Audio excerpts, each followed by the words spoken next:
भाई right guidance बहुत important होता है। अगर आप आईआईटी में सेलेक्ट होना चाहते हैं तो आपके लिए बहुत इंपॉर्टेंट है कि आपको राइट पाथ बताया जाए। इसमें एक इम्पॉर्टेंट बात यह है कि जो अप्रोच होता है क्वेश्चंस का वो ऐसा होना चाहिए कि आप चीज़ों को समझें, है ना, रट्टू तोता न बने। तो आप ध्यान रखिए कि गिरते हैं शहसवार ही मैदान जंग में, वो तिफ्ल क्या गिरे जो चले घुटनों के बल। तो बच्चों वाली हरकतें नहीं करनी अपने को, मैदान में डटे रहना है, हिम्मत रखनी है। व्हाट टू स्टडी, क्या चीज़ हमें पढ़नी चाहिए। बहुत सारे बच्चों को तो ये भी आइडिया नहीं होता है इंडिया के कि हमें पढ़ना क्या चाहिए, किस चीज़ पर हमारा ज़्यादा ध्यान होना चाहिए। प्लीज़ ध्यान रखिए, आपकी प्रिपरेशन में आपका भयंकर फोकस होना चाहिए पीवाईक्यूज पर, क्योंकि पीवाईक्यूज आपको ट्रेंड बताते हैं। पीवाईक्यूज आपको ट्रेंड बताते हैं कि क्या ट्रेंड चल रहा है। देखिए, आपको वीकली प्लान क्रिएट करना होगा, क्योंकि 12th का बोर्ड का एग्ज़ाम आपको देना है 2 साल बाद, 1.5 साल बाद। तो वीकली प्लान बनाइए जिसमें आपका एनसीईआरटी या बोर्ड फोकस्ड आपका टाइम एलोकेट करें आप। वैरायटी ऑफ प्रॉब्लम्स इतना ज़्यादा है, इतना ज़्यादा है, इतना ज़्यादा है कि उसकी कोई सीमा नहीं है। तो practice as much as you can. Hello बच्चों, गुड मॉर्निंग। आई होप आप सब लोग बहुत बढ़िया होंगे, चंगे होंगे, मस्त होंगे। अगर आप आईआईटी की प्रिपरेशन कर रहे हैं और क्लास 11th में, this video is for you. आज मैं बात करूंगा road map to IIT JEE for class 11th। मेरा नाम है मनोज चौहान, मैं हूं आईआईटी दिल्ली से और मैं आईआईटी जेईई एस्पिरेंट्स को पढ़ा रहा हूं for the last around 18 years. तो please listen to me very carefully. भाई राइट गाइडेंस बहुत इंपॉर्टेंट होता है। अगर आप आईआईटी में सेलेक्ट होना चाहते हैं तो आपके लिए बहुत इंपॉर्टेंट है कि आपको राइट पाथ बताया जाए। ये जो राइट पाथ है ये कितना इंपॉर्टेंट है आप ऐसे समझ सकते हैं कि एक बहुत बढ़िया टीचर जो है आपका कितना एनर्जी, कितना टाइम बचा सकता है, आप इमेजिन भी नहीं कर सकते। और यही चीज़, यही टाइम, यही एनर्जी आपको एक अलग ही लीग में ले जा करके खड़ा कर देती है। इसमें एक इम्पॉर्टेंट बात यह है कि जो अप्रोच होता है क्वेश्चंस का वो ऐसा होना चाहिए कि आप चीज़ों को समझें, है ना, रट्टू तोता न बने। तो आप क्लास 11th में you have ample of time. Please start derivations of formulas. Formulas के डेरिवेशंस आप करेंगे, आपकी अंडरस्टैंडिंग बेटर होगी। बाकी कंपटीशन से आपके पास एक एज रहेगा। रटने से आप काफ़ी सारे क्वेश्चंस जो है नहीं कर पाएंगे, लेकिन आप डेरिवेशंस करेंगे, प्रूफ्स करेंगे, अच्छे से करेंगे इन चीज़ों को, तो आपके पास एक एज रहेगा। और आपके पास अगर कोई नया प्रॉब्लम आएगा तो आप कैसे घूमता है सवाल, कैसे घुमा करके पूछ सकते हैं, ये बात को टैकल करना आपके लिए ज़्यादा कन्वीनियंट होगा as compare to your competition. Excellence के पीछे भागिए, सक्सेस खुद झक मार के आपके पीछे आएगी। यहां पर मेरा मतलब ये कि ट्राई वैरायटी ऑफ प्रॉब्लम्स। देखिए, अगर आपने वैरायटी नहीं करी, ठीक है, बहुत सारे डिफरेंट टाइप के क्वेश्चंस नहीं करे, तो आईआईटी एडवांस के एग्जाम के अंदर आपको काफी अलग टाइप के क्वेश्चंस देखने को मिलते हैं। पूरा पेपर अलग नहीं होता, पूरा पेपर ऐसा नहीं मार्च से आ रहा है। काफी सारे क्वेश्चंस जो है स्टैंडर्ड क्वेश्चंस, स्टैंडर्ड कैलकुलेशंस से ही होते हैं, जो आप क्लास में, क्लास इलस्ट्रेशंस के अंदर, शीट में, पीवाईक्यूज में देख ही लेते हैं। लेकिन कुछ क्वेश्चंस जो है काफी भयंकर होते हैं, ठीक है। तो उसको आपको अटेम्प्ट अगर करना है, उसको अगर आप क्रैक करना चाहते हो, तो उसको क्रैक करने के लिए you should have attempted variety of problems in your IIT JEE 2 year preparation. Overcome fear with faith and good preparation. देखिए, 11th क्लास के बच्चे की सबसे बड़ी दिक्कत मैंने ये देखी है कि वो बहुत जल्दी मैदान छोड़ के भाग लेता है, ठीक है। ज्यादातर जो एस्पिरेंट्स हैं शुरुआत के 3-4 महीने में जो है उनके पैर उखड़ने लगते हैं। तो आप ध्यान रखिए कि गिरते हैं शहसवार ही मैदान जंग में, वो तिफ्ल क्या गिरे जो चले घुटनों के बल। तो बच्चों वाली हरकतें नहीं करनी अपने को, मैदान में डटे रहना है, हिम्मत रखनी है, फेथ रखना है अपने टीचर्स और इंस्टीट्यूट पर। आपको कंटेंट स्टार्टिंग में जरूरी नहीं है कि सब कुछ समझ में आने लग जाए, ऐसा नहीं होगा। ये आईआईटी की प्रिपरेशन है, भयंकर डिफिकल्ट कंटेंट है, क्वेश्चंस डिफिकल्ट होते ही हैं। जेईई एडवांस के क्वेश्चन करोगे डिफिकल्ट नहीं होगा, ऐसा तो हो नहीं सकता। भाई, आपको अगर 22 साल की एज में कोई कंपनी आपको अच्छा खासा पैकेज दे रही है, तो वो तभी दे रही है कि आप अच्छे प्रॉब्लम सॉल्वर हैं, आपका मन करता है पढ़ाई करने का, आपका मन करता है क्वेश्चंस करने का। वो छुटपुट क्वेश्चंस तो नहीं हो सकते, नहीं, तो वो डिफिकल्ट क्वेश्चन ही होंगे। तो प्लीज घबराइए मत, ये बस शुरुआत का एक टंटा रहता है, शुरुआत में थोड़ा सा रहता है, लेकिन बाद में ही आपका रूटीन हो जाएगा ना, तो आपको पता भी नहीं चलेगा कि आप पढ़ाई कर रहे हैं। आपका मन करेगा तो यही आपका एंटरटेनमेंट होगा। व्हाट टू स्टडी, क्या चीज हमें पढ़नी चाहिए। बहुत सारे बच्चों को तो ये भी आइडिया नहीं होता इंडिया के कि हमें पढ़ना क्या चाहिए, किस चीज पर हमारा ज्यादा ध्यान होना चाहिए, ताकि हम एग्जाम के लिए वेल प्रिपेयर्ड रहें। एग्जाम में अगर ऐसा पूछ लिया तो मैं रेडी हूं, एग्जाम में अगर वैसा पूछ लिया तो मैं रेडी हूं, एग्जाम में अगर ऐसा पूछ लिया तो भी मैं रेडी हूं। देखो, जिस दिन आपका दिन खराब होगा ना, तो ऊंट पे बैठे आदमी को कुत्ता काट लेता है। तो प्लीज ध्यान रखिए, आपकी प्रिपरेशन में आपका भयंकर फोकस होना चाहिए पीवाईक्यूज पर, क्योंकि पीवाईक्यूज आपको ट्रेंड बताते हैं। पीवाईक्यूज आपको ट्रेंड बताते हैं कि क्या ट्रेंड चल रहा है। पीवाईक्यूज आपको बताते हैं लैंग्वेज, किस तरह की जो भाषा है उससे जो है क्वेश्चन फ्रेम हो रहा है। पीवाईक्यूज आपको बताते हैं कि इजी, मीडियम, डिफिकल्ट ये क्वेश्चन आईआईटी के अंदर आते हैं, इजी भी आते हैं, एक एक मिनट के अंदर क्वेश्चन जो है सॉल्व होने वाले आईआईटी एडवांस के एग्जाम में देखे गए। यानी कि वैरायटी ऑफ क्वेश्चंस आता है। You have to be very choosy about the questions you are going to attempt in the examination hall और in front of the computer. तो क्वेश्चन का सिलेक्शन बहुत इंपॉर्टेंट है। Question selection in your mock test is also very important. तो mock test में इसकी बहुत अच्छे से प्रैक्टिस करनी है। Try different resources after mastering one. एक तो ये भी दिक्कत है, दूसरे की बीवी ज्यादा सुंदर लगती है। तो आप ये ध्यान रखें, पहले अपना घर संभाल लीजिए। आप पहले आपके जो टीचर्स ने, मास्टर्स ने आपको मटेरियल दिया है उसको 100% कर लीजिए। क्या एक किताब ऐसी है जिसमें से कुछ भी पूछ लिया जाए आप 100% श्योर हैं कि आपको जवाब आता है? अगर इस बात का जवाब हाँ है कि हाँ मुझे ये चीज तो मुझे बिल्कुल क्लियर है और अब मुझे टाइम भी मिल पा रहा है और कुछ नए क्वेश्चंस को एक्सप्लोर करने का, तो then only start looking for other material. Otherwise मैं लिटरली बता रहा हूं, बहुत सारे टॉप कोचिंग इंस्टीट्यूट्स इंडिया के, उनका मटेरियल बहुत सारे बच्चों के लिए, 99% बच्चों के लिए तो सफिशिएंट होता ही है। 99% बच्चों के लिए अपने इंस्टीट्यूट का मटेरियल मोर देन इनफ होता है। तो प्लीज रादर लुकिंग कि मैं अच्छा ये भी कर लूं, मैं वो भी कर लूं, आपके सामने जो एक सिंगल स्टडी मटेरियल है उसको ढंग से फिनिश कर लो मेरे भाई। उसी के अंदर पीवाईक्यूज भी आपको मिल जाएंगे, उसी के अंदर आपको वैरायटी ऑफ क्वेश्चंस मिल जाएंगे, उसी में आपको डीपीपी मिल जाएंगे। तो आप एक स्टडी मटेरियल को पहले फिनिश करें तभी दूसरा ट्राई करें। Managing school and coaching. अब देखिए दोनों टाइप के फंडे लोग लगाते हैं, एक डमी स्कूल है और एक आपका रेगुलर स्कूल है। तो डमी स्कूल और रेगुलर स्कूल में अंतर तो होता ही है। डमी स्कूल वाले को एक एज तो है, ठीक है, कि हाँ वो स्कूल नहीं जा रहा है, ट्रैवल टाइम उसका बच रहा है, वो कोचिंग ही जा रहा है, उसका पूरा ध्यान कोचिंग के होमवर्क पर है, वो केवल 3 सब्जेक्ट पढ़ रहा है, ठीक।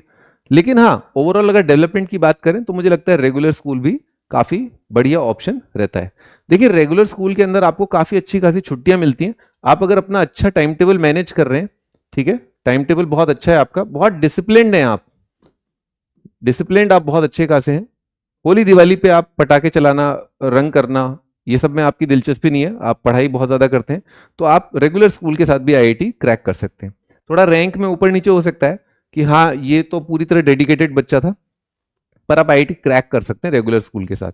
हाँ एक और दिक्कत ये रहती है कि अगर कोई मेट्रो में रह रहा है, मेट्रो सिटीज में गए, स्कूल गए टाइम लग गया, स्कूल से आए टाइम लग गया, फिर कोचिंग गए टाइम लग गया, फिर आए, तो वहां पर जो ट्रैवल टाइम बहुत ज्यादा है, इस वजह से थोड़ी दिक्कतें हो सकती हैं। ये बात मुझे काफी पेरेंट्स ने भी बोली कि सर हमारे बच्चे का ट्रैवल में बहुत टाइम खराब हो जाता है। It's a genuine problem. मैं ये नहीं कह रहा कि दिक्कत नहीं है, दिक्कत तो है, ठीक है, पर इसके लिए मैं ऐसा कुछ ये नहीं कहूंगा कि आपका नेगेटिव है। स्कूल जाने की भी अपने अलग फायदे होते हैं। तो देखिए आपको वीकली प्लान क्रिएट करना होगा, क्योंकि 12th का बोर्ड का एग्जाम आपको देना है 2 साल बाद, 1.5 साल बाद। तो वीकली प्लान बनाइए जिसमें आपका एनसीईआरटी या बोर्ड फोकस्ड आपका टाइम एलोकेट करें आप, और एक आपका सेल्फ स्टडी और डाउट सॉल्विंग यानी कि कोचिंग का होमवर्क करने के लिए भी आपको अच्छे से टाइम मैनेज करना होगा। टाइम मैनेज किया जा सकता है गिवन कि आप घंटों को अच्छे से यूटिलाइज करें। मैं ये नहीं कह रहा कि एक एक सेकेंड प्रोडक्टिव आपका होगा, ऐसा तो लिटरली इम्पॉसिबल है कि हर सेकेंड आपका बहुत प्रोडक्टिव निकल रहा है, लेकिन आप ये नहीं करें कि मेरा एक दिन खराब हो गया। दिन खराब नहीं चलेगा, कुछ सेकेंड्स, कुछ मिनट अगर आपके इधर उधर भटकने में निकल गए तो कोई दिक्कत नहीं है, पर दिन खराब न करें। Avoid backlogs. देखिए बैकलॉग को अवॉइड ही करें तो बेटर रहेगा। मैं आपको एक चीज बताता हूं जिससे आपका कभी बैकलॉग आएगा ही नहीं। तो बैकलॉग आता है जब बच्चा जो है पढ़ना छोड़ देता है। बैकलॉग तभी आता है जब पढ़ना आपने छोड़ दिया है। अब इसके जो है सबसे ज्यादा नुकसान ये होते हैं कि आगे चल के कुछ टॉपिक्स होते हैं जिनका कुछ प्री रिक्विजिट होता है। प्री रिक्विजिट, ऐसे कुछ टॉपिक होंगे जिनका कुछ प्री रिक्विजिट होगा, यानी कि आपने ये पढ़ा हुआ होना चाहिए तभी आप आगे अपना फर्दर अगला चैप्टर पढ़ सकते हैं। तो इस चक्कर में क्या होता है कि आप आगे के चैप्टर्स भी नहीं पढ़ पाते। अब क्या होगा इससे, आपने 2 चैप्टर्स नहीं पढ़े, उसकी वजह से तीसरा, उसकी वजह से चौथा, और फिर सुपड़ा साफ हो जाता है। तो ऐसा ना करें, पढ़ाई ना छोड़ें। मान लो आपने शुरुआत की आईआईटी की प्रिपरेशन में 2-3 चैप्टर देखे, आपने देखा आप तो 70 क्वेश्चन कर ही पा रहे हो बस, ठीक है, ज्यादा क्वेश्चन करने का आपका अभी फिलहाल मन नहीं करता है, पढ़ाई में उतना मन लगना स्टार्ट नहीं हुआ है, तो कोई दिक्कत नहीं है। लेकिन 70 क्वेश्चन हर एक चैप्टर के लगाते हुए आगे बढ़े, हो सकता है आपका आगे चल के एकदम से पढ़ाई में मन लगे, तो आप फिर उसी के आप 200 क्वेश्चन भी लगा रहे हो अब हर चैप्टर के। पर भाई यहां से यहां तक पहुंचने में आपको समय देना होगा। ऐसा नहीं है कि आपने 70 क्वेश्चन भी नहीं लगाए, आप पढ़ाई छोड़ के बैठे हैं, आपने नोट्स भी उतारना जो है छोड़ दिया है, तो उससे फिर आपको कमबैक का मौका नहीं मिलेगा। तो प्लीज अपना लकी नंबर डिसाइड कर लीजिए कि इतने क्वेश्चन आप फिजिक्स केमिस्ट्री मैथ्स के एक पर्टिकुलर चैप्टर के जरूर अटेम्प्ट करेंगे। और ये क्वेश्चन क्लास इलस्ट्रेशन नहीं होने चाहिए, ये अनसॉल्व्ड क्वेश्चन होने चाहिए जिनके आपको सॉल्यूशंस नहीं पता है, केवल आंसर की पता है। अनसॉल्व्ड क्वेश्चन से ही पता चलता है, इसीलिए मैं टेक्स्ट बुक्स को रिकमेंड नहीं करता बच्चों को, क्योंकि आप आंसर देखने लग जाते हो तो आपको अप्रोच बनाने में बहुत टाइम लग जाता है या बनती ही नहीं है। भाई बैकलॉग जो है आगे चल के बहुत बड़ा बर्डन होगा, 12th में और बहुत दिक्कत आएगी, क्योंकि वही प्री रिक्विजिट का चक्कर। अगर काम जोड़ेगा तो कैसे फोड़ेगा, अगर आप कम कम चीजें ऐड करते चलोगे तो आगे चल के जो बहुत सारा सिलेबस होने वाला है, 11 12 2 साल का सिलेबस, तो उसको कैसे कैरी करोगे अपने कंधों पर। If you miss something try to cover as soon as possible. एक तो कोशिश ये करें कि अपन एक नंबर डिसाइड कर लें कि हर चैप्टर के इतने question, it can be different for physics chemistry maths, ठीक है, वो आपने डिसाइड कर लिया। इसके बाद ये जरूर कोशिश करें कि जैसे ही कुछ आपका छूट गया है, कुछ हारी बीमारी की वजह से, कोई फैमिली में फंक्शन की वजह से, तो कवर अप जल्दी से जल्दी करने की कोशिश करें, डिले ना करें, लटकाए नहीं, क्योंकि काल करे सो आज कर, आज करे सो अब, पल में परलय होएगी, बहुरी करोगे कब। इसका ये वाला वर्जन आपके लिए रिकमेंडेड या सूटेड नहीं होना चाहिए कि आज करे सो कल कर, कल करे सो परसों, इतनी जल्दी क्या पढ़िए, अभी तो पढ़िए बरसों। Make revision planners. देखिए रिवीजन प्लानर बनाना बहुत जरूरी है।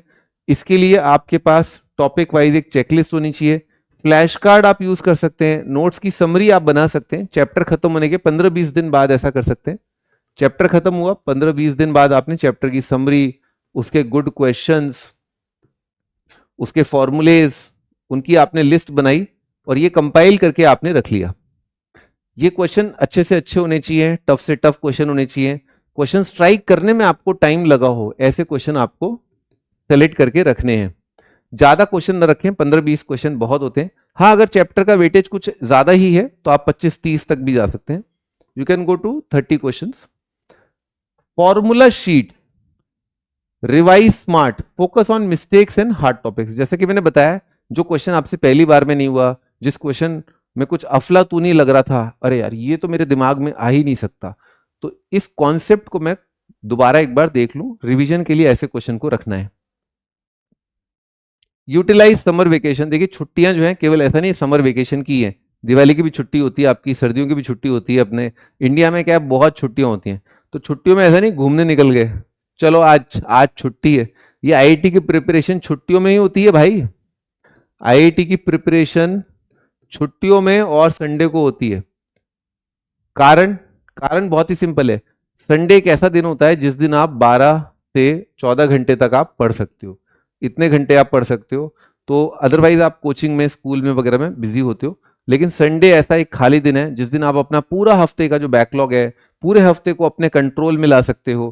पूरे हफ्ते के अंदर जो जो आपने किया है, अगर उसमें कोई डाउट है तो तसल्ली से बैठ करके अपना डाउट क्लियर कर सकते हो। और पूरा कंटेंट जो भी छोटा मोटा इधर उधर छूट जाता है कई बार, या कुछ याद करने का जो है, जो अकम्प्लिश करना है, वो इस दिन आप अकम्प्लिश कर सकते हो। तो आईआईटीएन बनते ही संडे के दिन है, आईआईटीएन बनते ही छुट्टियों की वजह से है, क्योंकि आप छुट्टी के दिन आप बहुत ज्यादा सेल्फ स्टडी को दे सकते हो। Treat it as golden chance. ध्यान रखना, ये मौका होता है आगे निकलने का, ये मौका ये नहीं कि पीछे आ गए, क्योंकि ना पढ़ाई जो है बहुत वॉलेटाइल होती है मेरे भाई। पढ़ाई ऐसा नहीं है खोपड़ी में टिक जाती है कि तुमने पढ़ लिया अब खोपड़ी में टिक गया, वो गया। इतना हल्का कंटेंट नहीं होता, यहां पर याद भी करना पड़ता है। मैथ्स भी ऐसा नहीं कि एक भी फॉर्मूला याद नहीं है, बस प्रैक्टिस करी और सारे क्वेश्चन में करके आ गया। भाई यहां पर भी वेक्टर 3D के 50 फॉर्मूले हैं, आपके कोऑर्डिनेट ज्योमेट्री के तो फॉर्मूले काफी ज्यादा हैं, आपके कंपाउंड एंगल के इतने फॉर्मूले हैं, तो फॉर्मूले की कमी नहीं है मैथमेटिक्स में, जिसमें कि सबसे कम याद करना पड़ता है। मैथ्स ऐसा टॉपिक है जिसमें सबसे कम याद करना है, सबसे कम, सबसे ही कम याद करना है, लेकिन उसके बावजूद भी बहुत सारा याद करना है।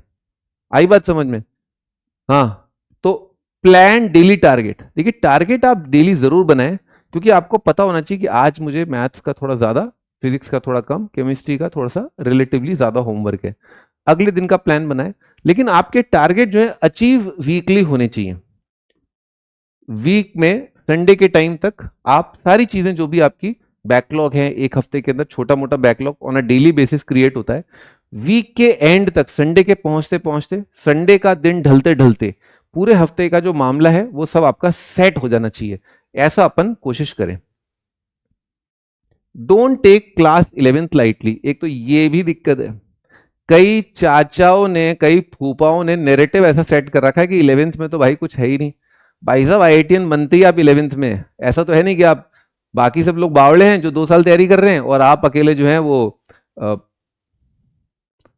क्या बोलूं मैं, आप अकेले जो हैं बहुत बड़े फन्ने खाए हैं कि आप 1 साल पढ़ेंगे और आप IIT निकाल लेंगे। भाई कंटेंट सीरियसली बहुत डिफिकल्ट है, ठीक है? आप ये सोचिए ना कि खरगोश तो सो गया था, है ना, खरगोश तो सो गया था, पर क्या हमारा इंडिया सोता है? क्या हमारा इंडिया का मिडिल क्लास, आप ये सोच रहे हैं कि 11th में खूब पढ़ा और 12th में आलस कर जाएगा? ऐसे बच्चे होते हैं क्या टॉप रैंकर्स? नहीं, वो पढ़ता ही रहता है। आपका कंपटीशन ऐसा है उससे है जो खतरदस्त जबरनाक है, तो आप बिल्कुल भी हल्के में ना लें। यहां पर वही खरगोश हैं जो रुकते ही नहीं है, रुकते ही नहीं है, लेटते ही नहीं है। आप प्लीज अपने आप को ऐसे इमेजिन करें कि you are fighting with the best, Khali के साथ आपकी फाइट है, ठीक है? तभी आप IIT में अच्छा परफॉर्म कर पाएंगे। अगर आप हल्के में लेंगे 11th से ही, तो 12th में भी आपका रूटीन बिल्कुल अच्छा सेट हो जाएगा, इसकी क्या गारंटी है? तो don't take class 11th lightly. 11th class के अंदर बहुत सारे ऐसे टॉपिक होते हैं जो प्री रिक्विजिट बन के आते हैं, आप पढ़ ही नहीं पाएंगे 12th क्लास अगर आपने 11th में अच्छे से टॉपिक्स को फोड़ नहीं रखा है, समझ नहीं रखा है। फाउंडेशन होती है भाई, ये फाउंडेशन होती है, यहां से आपका पूरा रूटीन सेट होता है, पूरा जो आपका डीप डाइव होता है ना, कि यार एक क्वेश्चन के बारे में इतनी देर तक सोचना है, क्योंकि आप 10th से नए नए आप 11th में आए हो, आपने कभी क्वेश्चन के बारे में इतनी देर तक सोचा ही नहीं है। ऐसा होता है IIT का प्रिपरेशन। तो प्लीज ध्यान रखें, डीप डाइव करना अभी से स्टार्ट करें, टॉपिक्स के अंदर, कॉन्सेप्ट्स के अंदर, बड़े बड़े लेंदी प्रॉब्लम्स के अंदर। Right habits formed will define your journey. अगर आपने शुरू से ही अपनी आदतें जो है बहुत अच्छी कर रखी हैं, यानी कि रूटीन बहुत बढ़िया सेट है ना, मॉक टेस्ट का आप अच्छे से एनालिसिस करते हैं, आप अपनी गलतियों से शॉर्ट नोट्स बनाते हैं, फॉर्मूले आपके राइट जगह पर अवेलेबल हैं, आपका वर्क का फ्लो बहुत अच्छा है, आपने जब भी कोई क्वेश्चन को किया है तो अगर कोई गलती हुई है तो आप आराम से पीछे जाकर के डीबग कर पा रहे हैं, हाँ ये स्टेप है, ओ यहां गलती हो गई मेरे से। तो ये सब जो चीजें हैं इनका फ्लो आपका 11th में ही सेट होगा। कंप्लीट IIT का जो प्रिपरेशन है, उसका जो रूटीन है, उसकी जो शुरुआत है, उसकी जो फाउंडेशन है, उसका जो बीज है वो यहीं पर बोया जाएगा मेरे भाई। ठीक, आगे बढ़ते हैं। Choose right coaching with right teachers. देखिए टीचर्स को आप बिल्कुल हल्के में मत लीजिए। अगर आपका कंटेंट जो है, आपको बहुत आसान सा प्रिपरेशन करना है, ठीक है, आप कहीं से भी प्रिपेयर कर सकते हो, ठीक है। बहुत टीचर्स हैं जो स्टैंडर्ड कंटेंट पढ़ाते हैं, बहुत टीचर्स आपको मिल जाएंगे जो एक ठीक ठाक आपको लेवल आपको पहुंचा देंगे। लेकिन if you want to achieve high, if you want to reach the sky, आपको सक्सेस का आसमान देखना है, तो आपको गोल्ड स्टैंडर्ड के टीचर चाहिए होंगे। गोल्ड स्टैंडर्ड, जिन्होंने खुद ने टॉप रैंक्स को पढ़ाया हो, जिनका खुद का केवल एक ही काम हो, क्वेश्चन सॉल्व करना, बच्चों को अच्छे क्वेश्चंस देना, बच्चों के जितने भी डाउट्स हैं उनको क्लियर करना, जितने भी आपकी जो दिक्कतें आ सकती है उनके लिए उनका वहां आपके साथ मौजूद रहना, आपका साथ निभाना, वो जरूरी है। तो ध्यान रखिए, good teacher clear concepts plus motivates you. तो ध्यान रखिए, आप अगर आप अच्छा रैंक लाना चाहते हैं जेईई एडवांस में, तो मुझे बताने की जरूरत नहीं है कि कॉन्सेप्ट बहुत लिमिटेड होते हैं, बहुत ज्यादा कॉन्सेप्ट नहीं है। मैथ्स में वैरायटी ऑफ प्रॉब्लम्स इतना ज्यादा है, इतना ज्यादा है, इतना ज्यादा है कि उसकी कोई सीमा नहीं है। तो practice as much as you can, as much as you can, variety of problems आपको मिलेगा। लोग 20 साल के भी जेईई के एडवांस करके लेके जाते हैं, लोग 30 साल के भी जेईई एडवांस के क्वेश्चन करके आईआईटी का एग्जाम लिखने जाते हैं, लोग 40 साल का भी जेईई एडवांस का जो पीवाईक्यूज है वो करके जाते हैं। और ये सब मेरे नोट्स में इंक्लूडेड है। सारी चीजें जो यहां पर पूछी गई हैं लास्ट 30-40 ईयर्स के अंदर जेईई एडवांस के एग्जाम में, वो सब कंटेंट पूरा का पूरा एग्जॉस्टिव तरीके से मेरे स्टडी मटेरियल में इंक्लूडेड है। अपने लक्ष्य के लिए जोशीले और जुनूनी बनिए। देखिए, आपका जुनूनी होना बहुत जरूरी है, ठीक है, क्योंकि अगर आप में जोश और जुनून नहीं है तो 2 साल छोड़ो, 2 महीने काटने मुश्किल हो जाएंगे आपको पढ़ाई के साथ। पढ़ाई जो है बहुत ही पत्थर चीज है, ऐसे ही नहीं टूटती।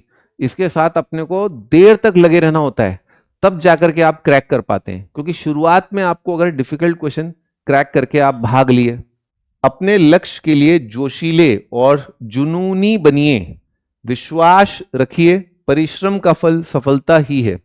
देखिए, पढ़ाई करना कोई बहुत आसान काम है नहीं। इंडिया की आबादी 150 करोड़ के आसपास है। हर कोई अगर पढ़ने लग जाएगा तो सभी लोग सक्सेसफुल हो जाएंगे। इसका मतलब कुछ चुनिंदा ही लोग हैं जिनका एक्चुअली में प्रॉब्लम सॉल्व करने का मन करता है। टॉपर तो ले दे करके आपके 2000 5000 ही हैं, राइट? यही लोग हैं जो अच्छी रैंक, अच्छे कॉलेज, अच्छे डिपार्टमेंट में जाने वाले हैं। तो कृपया करके अच्छे से अपने जोश को, अपने जुनून को पूरी प्रिपरेशन में बना के रखें। क्योंकि अगर आप में जोश नहीं है ना, तो आपकी तैयारी 2 महीने के अंदर टाइम टाइम फिस हो जाएगी। 2 महीने में ही आप हाफने लग जाओगे। तो अपने जोश और जुनून को नेक्स्ट लेवल पे रखो, ताकि तुम्हारा ये जो पढ़ाई करने का जज्बा है, जोश है, वो 2 साल तक कायम रहे। ये काम 2 साल तक करना ही करना है। अगर 2 साल कर लिया फिर अपनी बल्ले बल्ले है, ठीक है? तो ध्यान रखना, डटे रहना मैदान में, छोड़ मत देना मैदान को। थैंक यू भाई फॉर वॉचिंग मी। कृपया करके ये ध्यान रखिएगा कि एडवाइस देना बहुत आसान है। मैंने आईआईटी क्रैक किया है, एडवाइस देना आसान है और अमल में लाना बहुत मुश्किल। मैं आपको अपनी एक स्टोरी बताता हूं जो रियली मुझे लगता है कि मेरा एक पॉजिटिव पॉइंट है लाइफ में। मैंने जब आईआईटी की प्रिपरेशन करी तो मैंने 11th क्लास में केवल मैथ्स और फिजिक्स का कोचिंग ज्वाइन किया था। केमिस्ट्री के टीचर्स को मैंने ज्वाइन किया when I was in 12th class. आप यकीन नहीं मानेंगे, मैं लिटरली रोने लग गया था, लिटरली रोने लग गया था जब मैंने केमिस्ट्री 12th क्लास में लेट स्टार्ट करी। मुझे लग गया भाई ये अब मेरे बस के बाहर की बात है, मतलब लिटरली मेरे से नहीं होगा, ये मैंने कुछ गड़बड़ कर दी मतलब। लेकिन मैंने हिम्मत नहीं हारी। मैंने मैथ्स और फिजिक्स को, जिनसे मुझे बहुत ज्यादा प्यार था, प्यार तो होना लाजमी है, साल भर आप किसी के साथ स्पेंड करो, आपको लगाव तो हो ही जाएगा। मैंने मैथ्स और फिजिक्स से जो लगाव था उसे मैंने ताक पे रखा, दूर रखा और केमिस्ट्री को गले लगा लिया। केमिस्ट्री को मैंने अपनी नई महबूबा बनाया और 3-4 महीने केवल केमिस्ट्री पर फोकस किया, ताकि कम से कम मेरा सिलेक्शन न रुक जाए। देखिए, इस तरह के ब्लंडर आपको बिल्कुल नहीं करने। मेरे से जो गलती हुई वो आपको नहीं करनी है। तो please keep the momentum going, please keep a balance in your preparation for all the subjects. Best of luck. Take care. Bye bye.